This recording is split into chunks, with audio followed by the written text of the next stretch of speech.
Hello, do you think that you're dealing with a malignant narcissist? It's scarier than you think, and I'm going to tell you the 5 signs that you're dealing with a malignant narcissist in this video.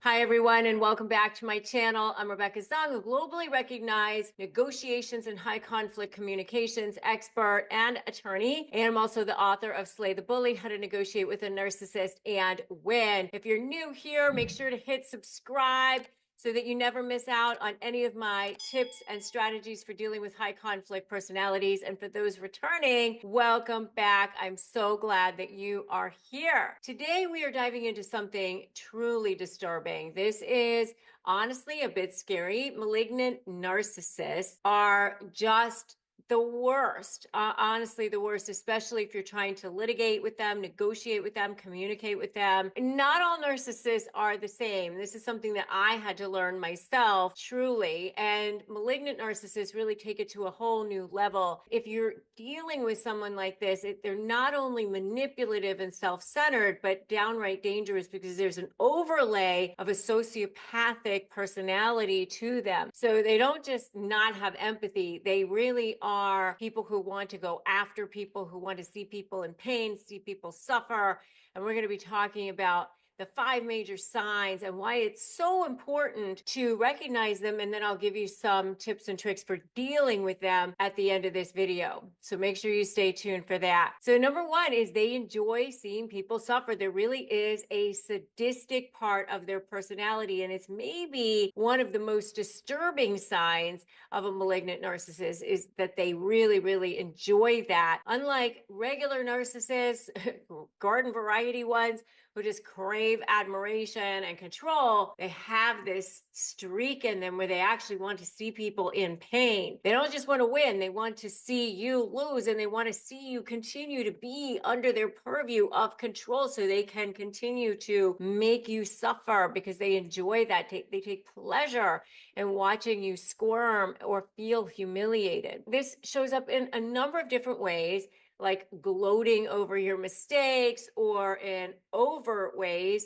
like actively sabotaging you, actively going after your job, actively making you look like you're a child molester if you're not. I mean, they'll accuse you of all kinds of crazy things. They get a thrill from watching your struggles. So if you're dealing with someone like this is far more dangerous than your typical narcissist. Sign number 2 is that they're pathologically deceptive. I mean, these are people who lie, even when they don't need to lie, all kinds of things. I mean, they try to make themselves look good, just like regular narcissists do, but they also lie to harm others. They don't just twist the truth. They completely will fabricate stories, spread rumors, and manipulate facts, all with the intention of causing you harm. You know, these are the people that'll go after your job, who will try to really, really smear you in a way that's completely different than a regular narcissist who's just trying to make themselves look good. It's incredibly hard to defend yourself when you're dealing with somebody who's skilled at creating confusion and chaos. They'll deny things they said, twist facts, even create new lies to cover up old ones. And the goal is to destabilize you and keep you constantly on edge. The next one is that they exploit your vulnerabilities. This is really, really scary also, because they many times, if you've been in a relationship with them for a longer period of time, then they know what your vulnerabilities are. They know what your Achilles heel is. And so they spend time getting to know you, studying your weaknesses, studying your insecurities, studying your fears, so they can use these things against you later. They're like predators waiting for that moment to strike, waiting for that moment to get you. And they use things like your personal struggles, your past mistakes, your fears, all of that to manipulate you, guilt trip you, or shame you. And if they know that you feel really, really vulnerable about a particular thing, they'll use that thing to keep you under their thumb, making you feel small, worthless, unworthy of love or respect. They go out of their way to create emotional chaos in your life, all to maintain that hit, that source of supply. So, and the next one is malicious smear campaigns. I alluded to this a little bit earlier, but they go out of their way to destroy your reputation, even to their own detriment, by the way. I mean, they could be looking for support from you, financially, and then they go after your job, or they go after your career, they go after, you, and destroy your reputation and spread lies to you about anyone who's going to listen. And this is extremely dangerous in an illegal or professional setting, because they'll smear you, even in personal relationships as well. They'll tell half-truths, they twist facts, they outright lie to turn people against you. The goal here is not just to control you, but to isolate you from your support system. That also helps to maintain control. Everybody else thinks this, no one else thinks that. They thrive on chaos, and destroying your reputation as a key part of their strategy. Have you ever met somebody, they started off to be the most charming, charismatic person you've ever met in your life, then they turned out to be your worst nightmare, and then when you go to negotiate with them, they're a living hell? Well, I developed something called the SLAY method of negotiating with narcissists, and it has helped tens of thousands of people in more than 150 countries win, go from feeling drained and defeated to getting the outcomes they want. And the reason why it works is because I spent more than 20 years studying narcissism as a trial attorney, and now I'm here to help you win too, and also take your suffering and turn it into your superpower.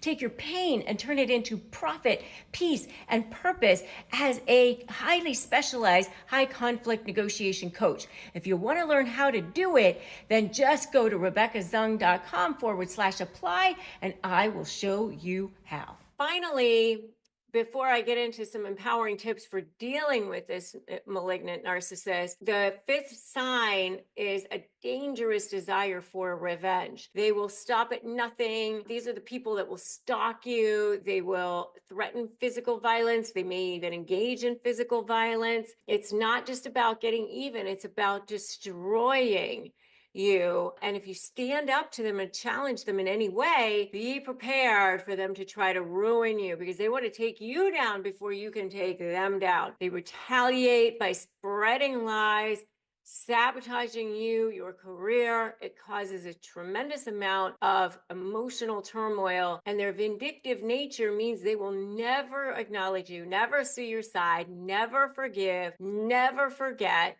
They make it their mission to seek revenge no matter what the cost. And so if you guys have encountered any of these behaviors, let me know in the comments. Just give me an amen if you've seen this before. And then also feel free to share your experiences so that we can talk about it. And if you're looking for phrases to disarm a narcissist, get my free phrases for disarming narcissists at disarmthenarc.com. It's filled with powerful phrases to help you take control of your situation with that malignant narcissist. Now, let's talk about some empowering tips, some things that you can do when you're dealing with a malignant narcissist. You know that it's important. You know that you have to do this. So the first thing is set and enforce boundaries. I talk often about putting that invisible bubble around you, that invisible shield. You start to look at them like they're a toddler having a tantrum on the floor. You're starting to observe their behavior to them. I always say observe, don't absorb, respond, don't react. Even if they are trying really hard, they're ignoring your boundaries, they're pushing past those boundaries, you need to keep them in place, because that's what's going to eventually cut off their supply source. Next thing is documenting everything.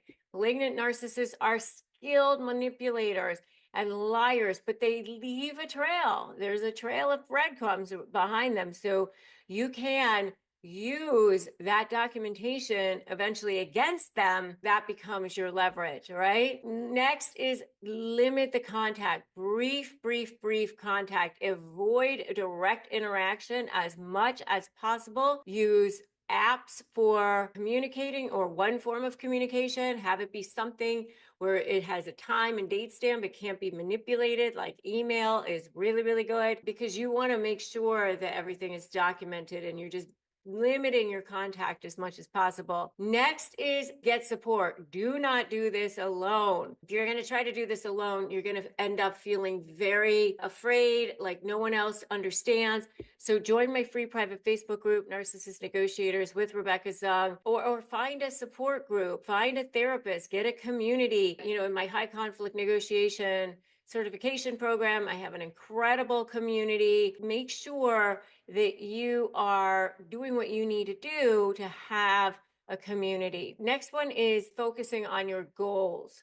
All right. So you want to have your vision. That's part of my SLAY methodology: strategy, leverage, anticipate, and you. With the strategy, you want to have a vision. You want to have a goal. You want to know where it is that you're going. So, and just keep your focus on that. Don't allow them to derail you from your focus. Dealing with a malignant narcissist can feel like a never-ending battle, especially when you feel like you're at the effect of them. Remember, they're actually much weaker. You're actually the stronger one. That's the not-so-secret secret. When you recognize these signs and you have the right tools in place, you not only start to protect yourself and maintain control, but you actually can start to get the results that you want. Don't let their lies and manipulations derail you, question your truth, question who you are. It's all about them and their feeling of inadequacy. So if you like this video, make sure you give it a thumbs up, you share it, make sure you subscribe here and hit that bell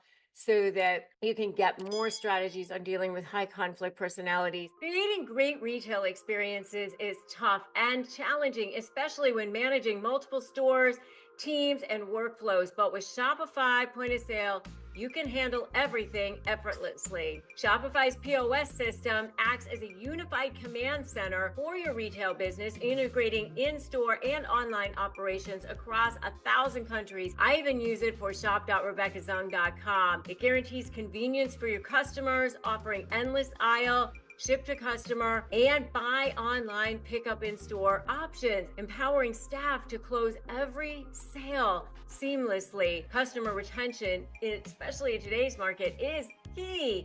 With Shopify POS, you offer personalized shopping experiences, leverage first-party data, and make sure that you end up with the competitive marketing edge. It's effective too. Businesses using Shopify POS see a 22% better total cost of ownership and an average of 8.9% sales uplift based on an EY report. Want more? Check out shopify.com/negotiate, all lowercase, and learn how to create the best retail experiences for your customer without complexity. Shopify.com/negotiate. The next video I want you to watch is this plan to defeat narcissists should be illegal. Top attorney reveals. So go check out that video next. That will help you as well. It's packed with strategies to keep you one step ahead in any conflict. I will see you in that next video. And remember that today's a great day to start negotiating your best life.